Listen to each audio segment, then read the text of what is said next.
c'est l'événement à ne pas manquer.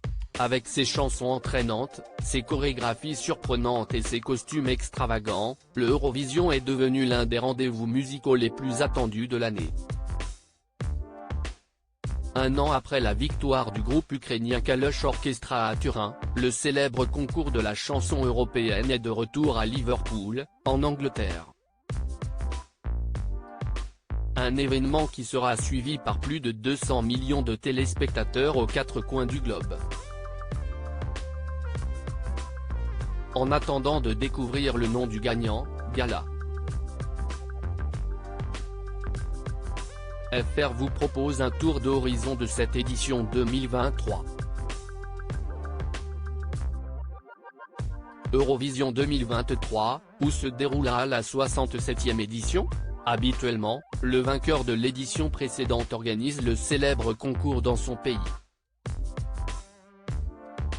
Cependant, l'invasion de l'Ukraine par les troupes russes depuis un an a obligé l'organisateur de l'Eurovision à revoir ses plans. Après de nombreuses discussions, l'Union européenne de radio-télévision a donné les clés du concours au Royaume-Uni. Un choix qui n'est pas anodin. En effet, le pays a fini deuxième du classement après la performance de Sam Ryder sur le titre Spaceman. Après quelques jours de négociations, l'Ukraine s'est résolue à renoncer à l'Eurovision. C'est donc la ville de Liverpool, en Angleterre, qui recevra les 37 délégations. La finale se déroulera dans la salle MS-Bank Arena, récemment inaugurée par le roi Charles III et la reine consort Camilla Parker Bowles.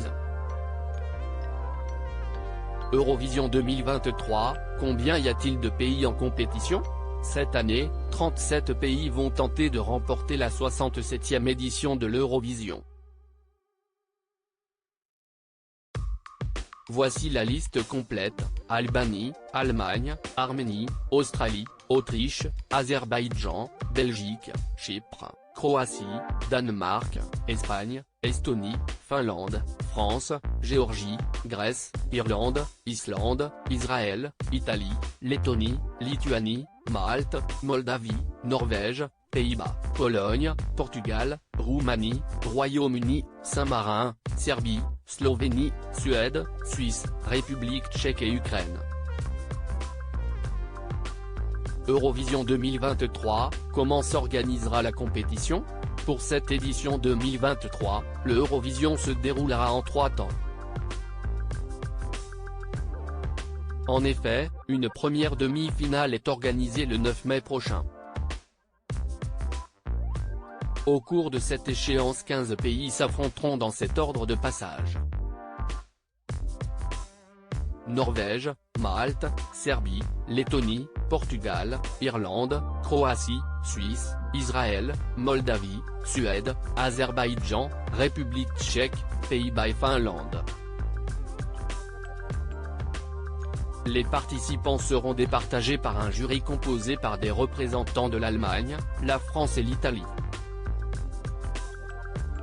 2 jours plus tard, le 11 mai, les 16 autres pays défendront les couleurs de leur délégation: Danemark, Arménie, Roumanie, Estonie, Belgique, Chypre, Islande, Grèce, Pologne, Slovénie, Géorgie, Saint-Marin, Autriche, Albanie, Lituanie et Australie. Cette fois-ci, les artistes seront jugés par des représentants de l'Ukraine, de l'Espagne et de l'Angleterre. À l'issue de ces 2 demi-finales, seules 20 nations remporteront leur ticket pour la finale prévue le 13 mai. Ils rejoindront ainsi le Big 5 constitué de l'Allemagne, l'Espagne, la France, l'Italie, l'Angleterre et l'Ukraine. Supérieur à Céline Dion, Patrick Fiori, Hugo Frey. Défilé de stars à l'Eurovision 2023, qui représentera la France ? Un an après la participation du groupe Alvan et Aez, et leur avant-dernière place à Turin en Italie, une chanteuse canadienne va représenter la France.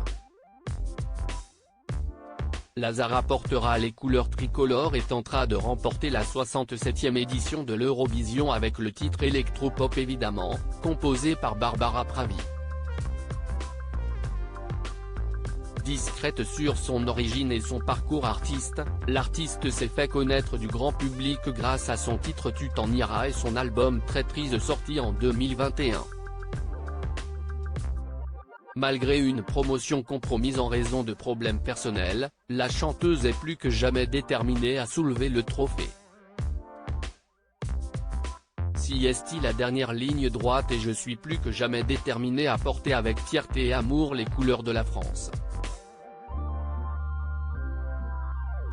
Avant que la compétition ne commence, je voulais vous remercier chacun d'entre vous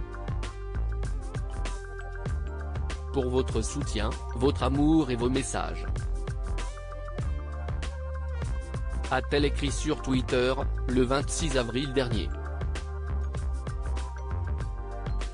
La Zara a alors la lourde tâche de succéder à Marie-Myriam, dernière grande gagnante française de l'Eurovision en 1977. Eurovision 2023, comment se dérouleront les votes? Cette année, de nombreuses modifications ont été apportées dans le fonctionnement des votes. Pour cette édition, le public va jouer un rôle crucial. En effet, il sera le seul à déterminer les 10 pays qualifiés à l'issue de chaque demi-finale. Ils pourront apporter leur voix par SMS, par appel téléphonique ou bien par l'application Eurovision. Depuis 2009, leur vote était comptabilisé avec ceux des jurys nationaux. Autre grande nouveauté, les téléspectateurs en dehors des pays participants pourront prendre part au vote. Eurovision 2023, qui sont les grands favoris?